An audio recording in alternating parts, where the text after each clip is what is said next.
अस्सलामुअलैकुम प्यारे दोस्तों, रमज़ान मुबारक सीज़न 3 के इस नए एपिसोड में हम आपका स्वागत करते हैं। रमज़ान का ये मुबारक महीना जारी है और इसकी हर घड़ी बरकतों से भरी है। दोस्तों, आज हम बात करने वाले हैं इस्लाम की उस अजीम हस्ती की जिनकी वजह से आज हमारे पास प्यारे नबी सल्लल्लाहु अलैहि वसल्लम की हज़ारों हदीसें महफूज हैं। जी हाँ, आज हम बात करेंगे हज़रत अबू हुरैरा रज़ी अल्लाहु अन्हु की। उनकी जिंदगी का रमज़ान से एक बहुत ही गहरा और रूहानी रिश्ता है। हज़रत अबू हुरैरा रज़ी अल्लाहु अन्हु का ताल्लुक़ यमन के दौस कबीले से था। उन्होंने हज़रत तुफ़ैल बिन अम्र रज़ी अल्लाहु अन्हु की दावत पर इस्लाम कबूल किया था। जब वो मदीना पहुँचे तो उस वक्त खैबर की जंग चल रही थी। इस्लाम लाने के बाद उनकी ज़िंदगी का बस एक ही मकसद था, अल्लाह के रसूल की सोहबत। उन्होंने दुनिया की हर चीज़ छोड़ दी थी ताकि वो हर वक्त नबी के साथ रहकर दीन सीख सके। वो मस्जिद नबवी के एक चबूतरे पर रहते थे जिसे अहले सुफ़ा कहा जाता है। उनकी गरीबी और भूख का ये आलम था कि कई बार वो भूख की वजह से मस्जिद में बेहोश हो जाते थे और लोग समझते कि शायद उन्हें कोई बीमारी है, मगर वो सिर्फ भूख होती थी। रमज़ान के महीने में जब हम सहरी और इफ्तार के दस्तरख्वान सजाते हैं तब अबू हुरैरा रज़ी अल्लाहु अन्हु के सब्र को याद कीजिए। वो फरमाते थे कि कई बार भूख की सख्ती इतनी ज़्यादा होती कि मैं अपने पेट पर पत्थर बांध लिया करता था ताकि कमर सीधी रहे, लेकिन सुभान अल्लाह, इस भूख ने उन्हें कभी इल्म सीखने से नहीं रोका। आज हम छोटी सी भूख में परेशान हो जाते हैं, लेकिन उन्होंने इसी भूख और प्यास के साथ 5000 से भी ज़्यादा हदीसें याद कर लीं। रमज़ान के महीने में जब हम सहरी और इफ्तार के दस्तरख्वान सजाते हैं तब अबू हुरैरा रज़ी अल्लाहु अन्हु के सब्र को याद करना चाहिए।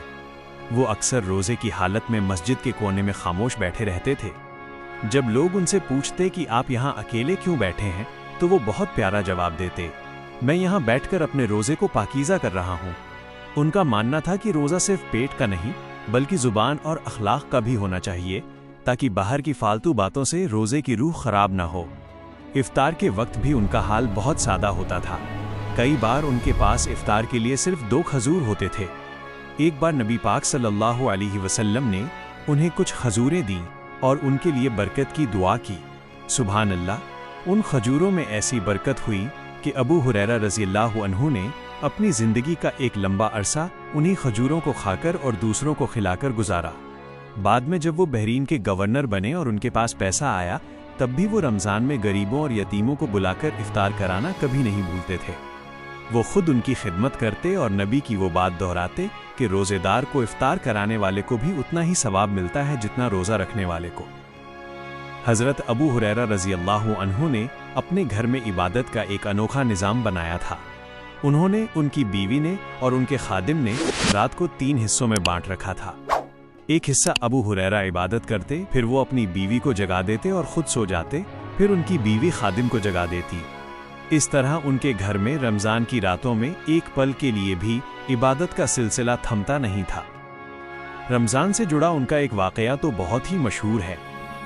एक बार नबी सल्लल्लाहु अलैहि वसल्लम ने उन्हें रमज़ान के सदक़े के अनाज की रखवाली पर लगाया। रात में एक चोर अनाज चुराने आया। अबू हुरैरा रज़ी अल्लाहु अन्हु ने उसे पकड़ लिया, लेकिन उसने अपनी गरीबी और बच्चों का वास्ता दिया और वो रोने लगा। अबू हुरैरा को उस पर रहम आ गया और उसे छोड़ दिया। ऐसा 3 बार हुआ। तीसरी बार जब अबू हुरैरा ने उसे नहीं छोड़ा तो उस चोर ने कहा कि अगर तुम मुझे छोड़ दोगे तो मैं तुम्हें एक ऐसी दुआ बताऊंगा जिससे अल्लाह तुम्हारी हिफाजत करेगा। उसने कहा कि सोते वक्त आयतुल कुर्सी पढ़ लिया करो, अल्लाह तुम्हारी हिफाजत के लिए एक फरिश्ता मुकर्रर कर देगा। जब सुबह अबू हुरैरा ने यह बात नबी सल्लल्लाहु अलैहि वसल्लम को बताई तो आपने मुस्कुराकर फरमाया कि अबू हुरैरा, बात तो उसने सच कही, लेकिन वो था बहुत बड़ा झूठा, असल में वो शैतान था। प्यारे दोस्तों, आप ही सोचिए, हज़रत अबू हुरैरा रज़ी अल्लाहु अन्हु की ज़िंदगी हमें क्या मैसेज देती है। उनकी ज़िंदगी ये सिखाती है कि असल कामयाबी पेट भरने में नहीं बल्कि रूह को अल्लाह के ज़िक्र से भरने में है। वक्त हो चला है कि हम अपनी इस गुफ्तगू को मुकम्मल करें। दुआ है कि अल्लाह ताला हमें इस आने वाले मुबारक महीने के तमाम रोज़े रखने की तौफ़ीक़ अता फ़रमाए, हमारी इबादतों को कबूल करे और हमें उन लोगों में शामिल करे जिनसे वो राज़ी हो गया है। आमीन।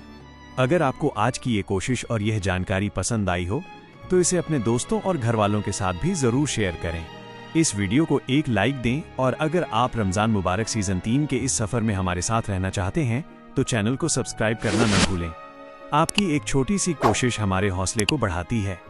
कमेंट्स में अपनी दुआएं और आमीन ज़रूर लिखें। इंशाअल्लाह बहुत जल्द मुलाकात होगी अगले एपिसोड में, जहां हम रूहानियत के एक नए सफ़र पर चलेंगे। अपना और अपने चाहने वालों का ख्याल रखिएगा। अस्सलामु अलैकुम व रहमतुल्लाहि व बरकातुहू। अल्लाह हाफ़िज़।